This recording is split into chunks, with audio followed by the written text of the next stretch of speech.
This is 7 National News, and in our top story, the Crown Prince of Abu Dhabi and Deputy Supreme Commander of the UAE Armed Forces, His Highness Sheikh Mohammed bin Zayed Al Nahyan, has met the visiting French Defence Minister Jean-Yves Le Drian. The talks, which were held on Monday, are designed to bolster the existing cooperation and friendly ties between the UAE and France, with a focus on coordination of military and defence areas. The two parties also exchanged their views on issues of common concern, including developments in the region and the efforts being exerted by the UAE and France to achieve regional peace, stability and security. And the UAE Minister of Foreign Affairs and International Cooperation, His Highness Sheikh Abdullah bin Zayed Al Nahyan, has been received by the Turkish President Recep Tayyip Erdogan on Monday at Yildiz Palace in Istanbul. During the meeting, which comes at a crucial time for international stability and cooperation in the region, the two parties tackled ways of enhancing bilateral ties and reviewed a number of current events and international issues of mutual concern. His Highness Sheikh Abdullah bin Zayed emphasized the importance of bilateral relations and means of boosting them in different fields, while President Erdogan underlined his country's wish to strengthen ties with the UAE. The 193 countries of the United Nations, represented by over 30,000 delegates, have adopted a milestone new approach to sustainable urban development, with prominent assistance from the UAE.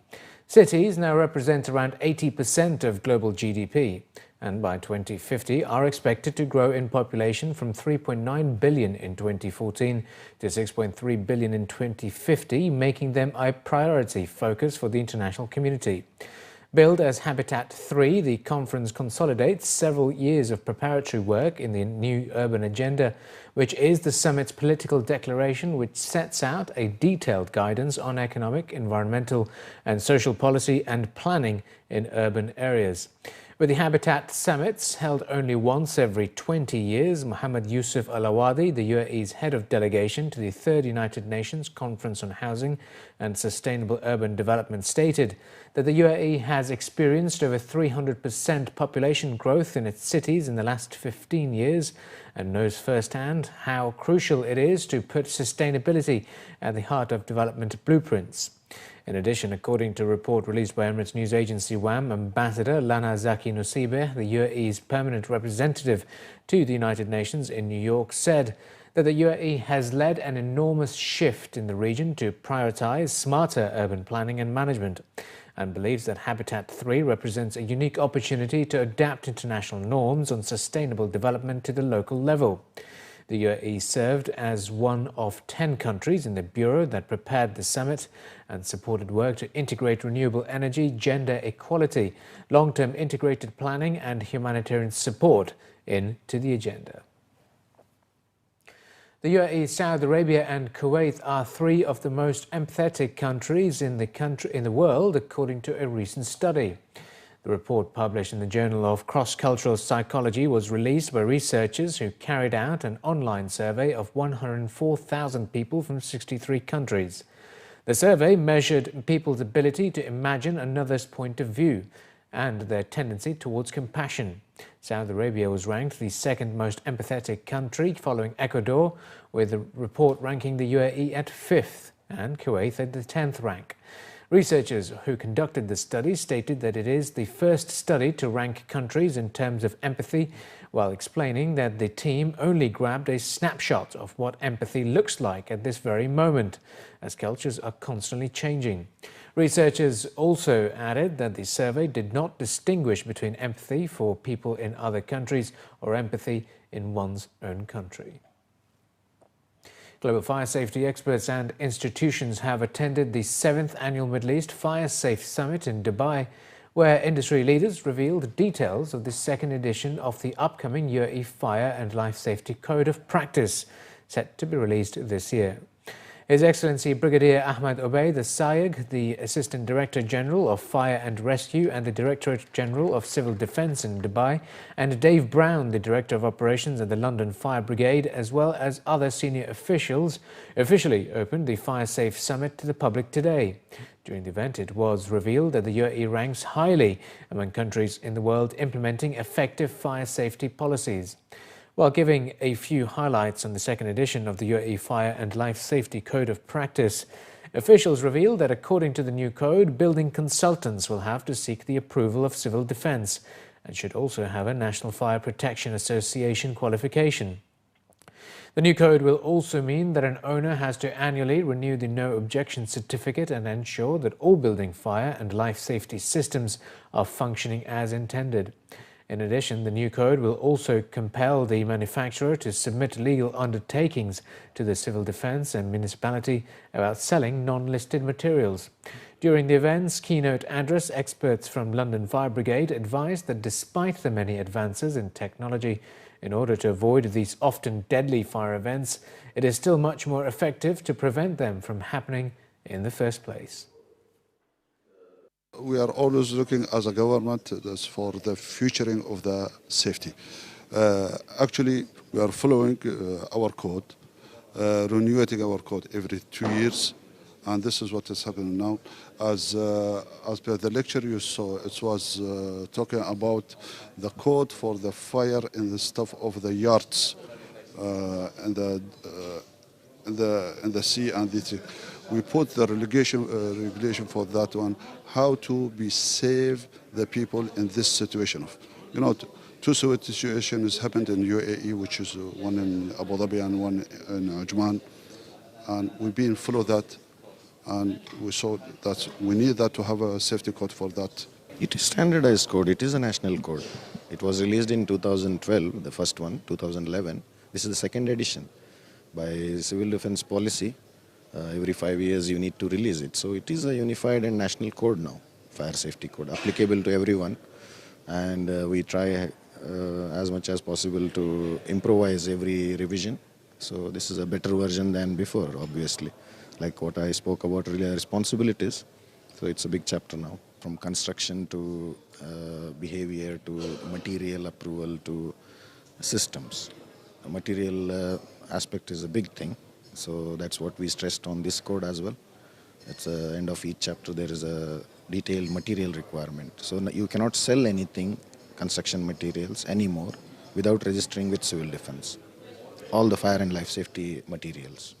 So there is always a requirement of fire performance for materials, so that they should pass. Certainly, in terms of technology from a response perspective, we need to look at it in completely different ways. So in terms of fire engines and turntable ladders, buildings are getting so big, so tall, no vehicle is ever going to be able to deal with that. So you need to look at other technologies such as drones, technologies such as helicopters, for example. But it is mostly about prevention and protection themselves, and what we need to do is to make sure buildings are so safe that actually people can leave it in good time, even if there is a raging inferno in there. And technology exists to be able to do that. So fire suppression systems, early warning systems, etc. On the sidelines of the two-day summit, a number of government bodies, fire safety institutions and fire safety equipment suppliers and traders from around the world exhibited a host of new technologies that are currently being developed or in use by both the municipal fire departments and high-rise buildings and facilities. This is the practice and this is the device that we are bringing from Baltic states and exactly from Lithuania. This system is like an additional evacuation measure in the case when all other evacuation routes are already blocked with fire or with smoke. So some people say it's not needed, but in the case when there is no other way, and the only way is through the window, it helps and helps a lot. It already helped a lot of people. And as I've heard and saw, already the fires in high-rise buildings in Dubai, in Ajman. So this was the idea, to bring it here, to present it and legalize and sell it, to try to help UAE people to have this additional measure of escape in case of emergency. Dubai Municipality customers will no longer have to visit the offices of the civic body to make payments for the services they use, as they will now be able to make the payments for all services of the civic body using the e-Dirham, a smart payment option provided by the Ministry of Finance. An agreement was signed between the municipality and the Ministry of Finance at the 36th GITEX Technology Week exhibition on Monday, which will now allow customers to pay all municipal fees from anywhere, saving time and effort, according to the officials. The agreement was signed a day after the ministry announced the launch of 630 e-kiosks across the country to enable the users to buy e-dirham cards and avail other services related to the e-dirham. A new tab has been designed on the municipality portal for instant payment of the fees for municipal services using the e-dirham. Customers can use the e-dirham payment service by entering the permit number of the municipal service they're opting for. On entering the permit number, the system will show service details and the fees required. The move is part of efforts to reduce the number of visitors to the government departments, with the municipality stating that they are working towards a zero-visit strategy, which the civic body is trying to achieve by providing various smart services and payment methods. And finally, in the bulletin, concerns surrounding the issue of hair loss could be a thing of the past for UAE residents, as a new hair restoration and retention company, Advanced Hair Studio, has opened a new facility in Dubai. Carrying over 45 years of expertise for combating hair loss and offering personalised hair restoration solutions, Advanced Hair Studio marked its regional launch along with the support of former Australian cricket star Shane Warne.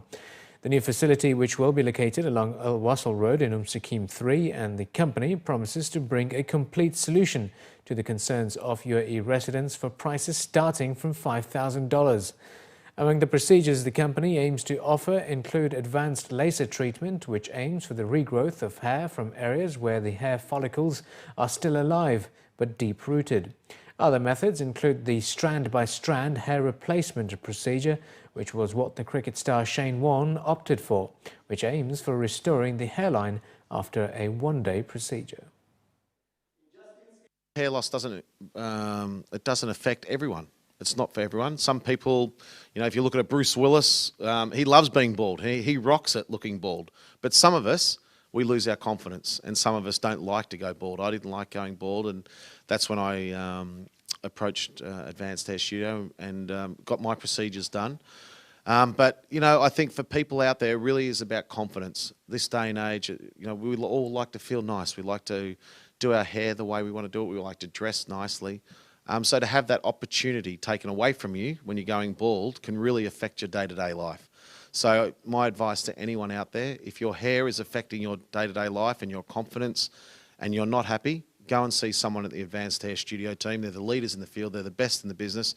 And they will structure a procedure and a program to suit you. And that's what's unique about Advanced and why they're the best. With a clientele of over 10,000 celebrities, the company expects their services to be popular among UAE residents, as they added that around 2 in 3 men in the region suffer from hair loss conditions. They further highlighted that around 40% of men begin to lose their hair in their early 20s, and their consultants can devise a suitable treatment for each individual.